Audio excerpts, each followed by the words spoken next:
અંકલેશ્વરની પ્રતિષ્ઠિત શૈક્ષણિક સંસ્થા એસવીએમ સ્કૂલ બાલ મંદિર સીબીએસઈ દ્વારા આજરોજ ચીનવાલા કમ્પાઉન્ડ સ્થિત મા શારદા ભવન ટાઉન હોલ ખાતે વાર્ષિક દિવસ સમારંભનું ભવ્ય આયોજન કરવામાં આવ્યું હતું। આ વર્ષે મહોત્સવની મુખ્ય થીમ ભારતની શોધ અને પેટા થીમ રિધમ ઓફ હેરિટેજ રાખવામાં આવી હતી, જે અંતર્ગત ભારતીય સંસ્કૃતિ અને ભવ્ય વારસાને કલાના માધ્યમથી ઉજાગર કરવામાં આવ્યો હતો। કાર્યક્રમની શરૂઆત સવારે 9 કલાકે આમંત્રિત મહેમાનોના ઉષ્માભર્યા સ્વાગત અને પરંપરાગત દીપ પ્રાગટ્ય સાથે કરવામાં આવી હતી। આ પ્રસંગે મુખ્ય મહેમાન તરીકે ભરૂચ જિલ્લા રમતગમત વિકાસ અધિકારી શ્રીમતી રાજનસિંહ ગોહિલ તથા સન્માનિત મહેમાન તરીકે માધ્યમિક અને ઉચ્ચતર માધ્યમિક શિક્ષણ સમિતિના અધ્યક્ષ શ્રીમતી વિરલ પી મકવાણા ખાસ ઉપસ્થિત રહ્યા હતા।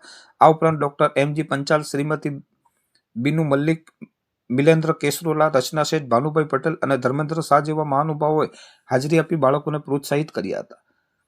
શાળાના સાંસ્કૃતિક કાર્યક્રમમાં શાળાના પૂર્વ પ્રાથમિક વિભાગના નાના ભૂલકાઓએ અત્યંત આત્મવિશ્વાસ સાથે સ્ટેજ પર મનમોહક નૃત્ય અને નાટ્ય પ્રદર્શન રજૂ કરી પ્રેક્ષકોને મંત્રમુગ્ધ કરી દીધા હતા। વિદ્યાર્થીઓ ઉપરાંત વાલીઓ અને શિક્ષકોએ પણ વિવિધ પ્રસ્તુતિઓમાં ઉત્સાહભેર ભાગ લીધો હતો। આ અવસરે મુખ્ય મહેમાન અને અન્ય ગણમાન્ય અતિથિઓએ પ્રાસંગિક ઉદ્બોધન આપ્યું હતું, જેમાં બાળકોના કૌશલ્યને બિરદાવી તેમને જીવનમાં ઉચ્ચ મૂલ્યો અને પ્રેરણા પ્રાપ્ત કરવા અંગે માર્ગદર્શન પૂરું પાડ્યું હતું। બીનુ મેડમ અને ટ્રસ્ટી મંડળે પણ શિક્ષણની સાથે સાંસ્કૃતિક વારસાના મહત્વ પર ભાર મૂક્યો હતો। સમગ્ર કાર્યક્રમ આનંદ, જ્ઞાન અને મનોરંજનથી ભરપૂર રહ્યો હતો, જે ઉપસ્થિત તમામ માટે એક યાદગાર સંભાળણું બની રહ્યો હતો। અંતમાં કાર્યક્રમને સફળ બનાવવામાં સહયોગ આપનાર તમામ વાલીઓ, શુભેચ્છકો અને મહેમાનોનો શાળા પરિવાર દ્વારા હૃદયપૂર્વક આભાર વ્યક્ત કરવામાં આવ્યો હતો।